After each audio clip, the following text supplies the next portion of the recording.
Page 16. How to Work for an Idiot, Survive and Thrive Without Killing Your Boss, by John Hoover. Chapter 1. Confessions of a Recovering Idiot. Author John Irving advises aspiring writers to write about what they know. I published 5 business books before I realized I had yet to write from my personal ground zero. Now, standing in a pile of shards where a glass house once stood, I can't remember who threw the first stone. Maybe it was me. Maybe not. It doesn't matter. The stone throwing got so intense that I forgot why they were being thrown to begin with. Oh, yeah. I remember. I was pointing my finger at others and accusing them of things for which I was equally, if not more, guilty.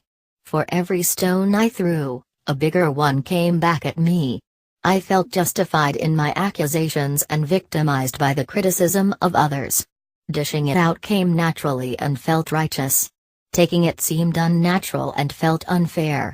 Just because I lived in a glass house didn't mean I wanted others to see through me.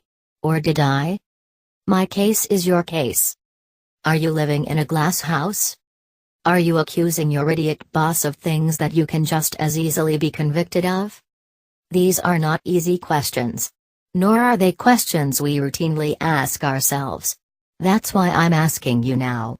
Things that annoy us about others are often characteristics we possess.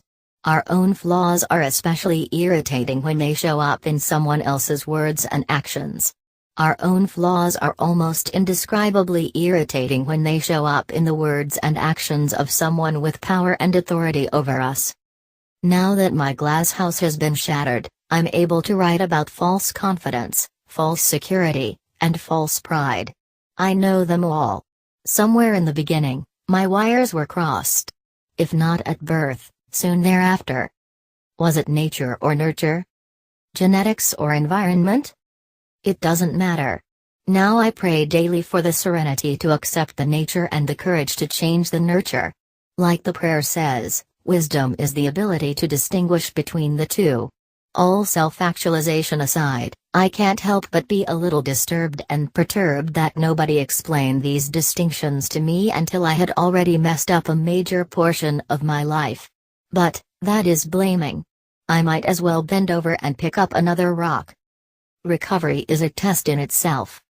Who or what pulls your trigger or tends to set you off? If you pause and think about your pet peeves or things that cause you discomfort, you are compiling a laundry list of personal issues that need addressing. This is especially true in your professional affairs. Your chances of stopping people in positions of power and authority from pulling your triggers are next to nil. You have a far greater chance of removing or disarming your internal triggers, thereby diminishing the likelihood that your boss or co-workers will upset you. Consciously disarming your triggers is the best way to build immunity to aggravation. What do you care how much power an idiot has as long as he doesn't use it to annoy you? Reducing your boss's ability to annoy you, whether he does it intentionally or unintentionally, is a tremendous form of self-empowerment. And no one can take it away from you. Dealing with a trigger puller. My name is John and I'm an idiot, I tell the group in the big tile-floored room in the church basement. Hi, John, the chorus responds between swigs of coffee. Some say it clearly, as if to welcome me. Others mumble, as if speaking unintelligibly will mask the fact that they're present. I used to think that my glass house was the perfect place to live. I continue. Speak up, one of the mumblers spouts, suddenly very articulate. We can't hear you.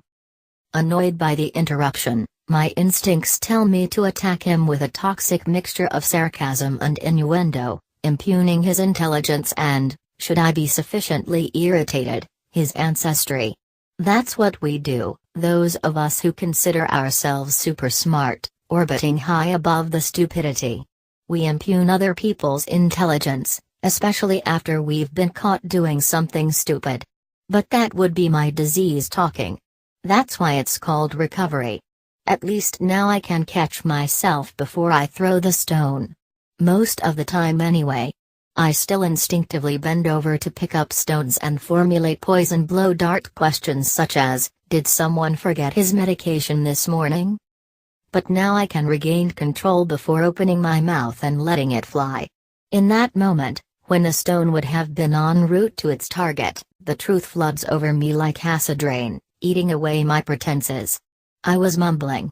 Guilty as charged.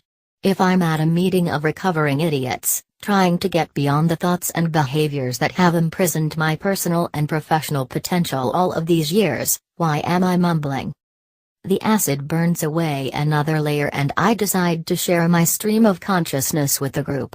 I learned that living in a glass house is not a good idea if you're going to throw stones. How original, Mr. Mumbles blurts. I quickly pick up another stone and suck in some additional oxygen, not to calm myself, but to have enough breath support to achieve maximum volume. That's when I notice the others are glaring at him. Don't interrupt, a woman scolds. You know the rules.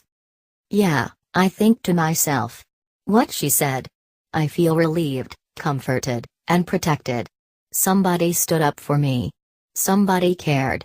Instantly, the anger begins to drain from my body and I feel a tinge of compassion for Mr. Mumbles. He slumps back in his metal folding chair and picks at the edge of his styrofoam coffee cup. When I feel like someone is on my side and cares about my right to occupy space in the universe, toxic thoughts dissipate, and in their place are curiosities about how others came to be the way they are. I even begin to wonder how I came to be the way I am. Your idiot boss needs to feel that someone is on his side, in his corner, and has his back.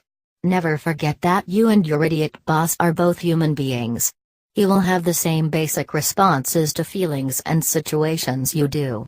This is important because, when you feel unsupported or even undermined, you tend to grasp tighter, fight more intensely, become more suspicious. Your idiot boss does the same. Find ways to support your idiot boss, especially in his times of uncertainty and doubt. When you do, he will feel as I did when the woman spoke up against my detractor at the recovery meeting. I had a new best friend. Recall how you felt when someone spoke up or took up for you. You can engender the same feeling within your boss towards you. Try it and feel the tension evaporate. Send an encouraging email, mention in the hallway how well you thought he handled a situation. Keep it all in the context of the department's goals and objectives so as not to seem syrupy. Watch for signs your idiot boss is on the mend.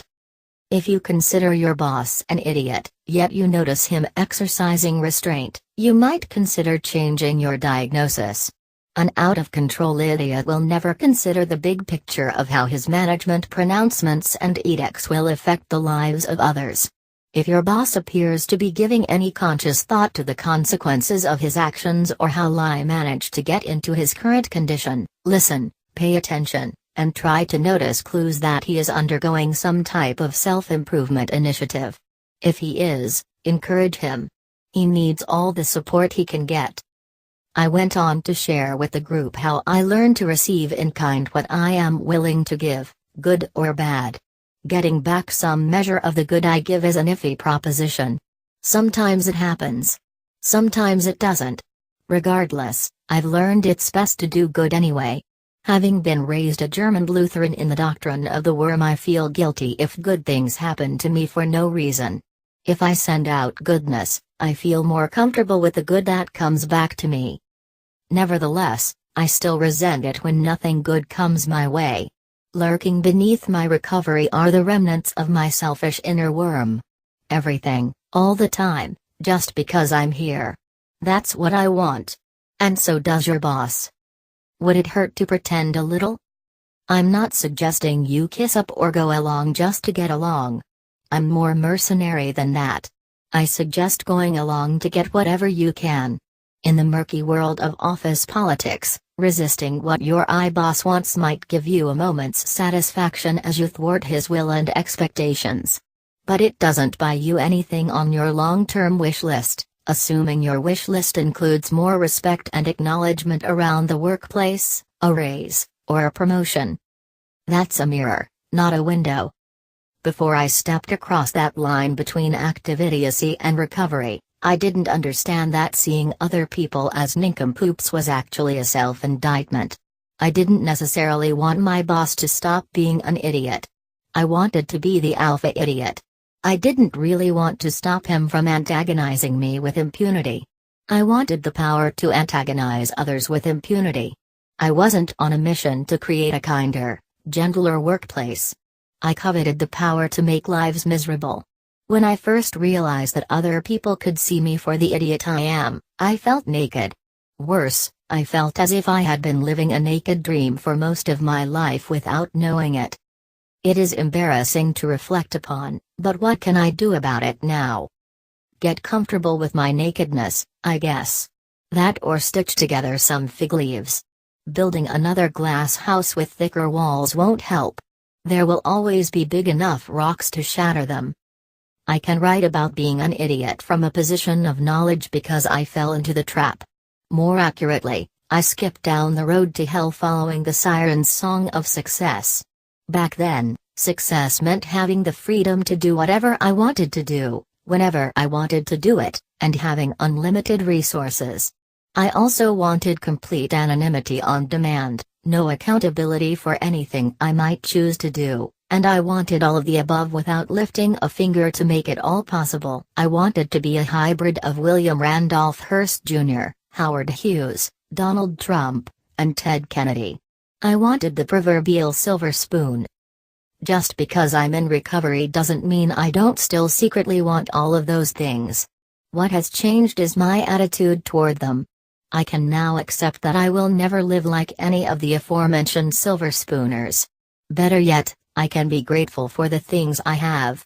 If I ever achieve anything remotely close to the financial status those guys enjoy, it will result from my efforts and the grace of my higher power.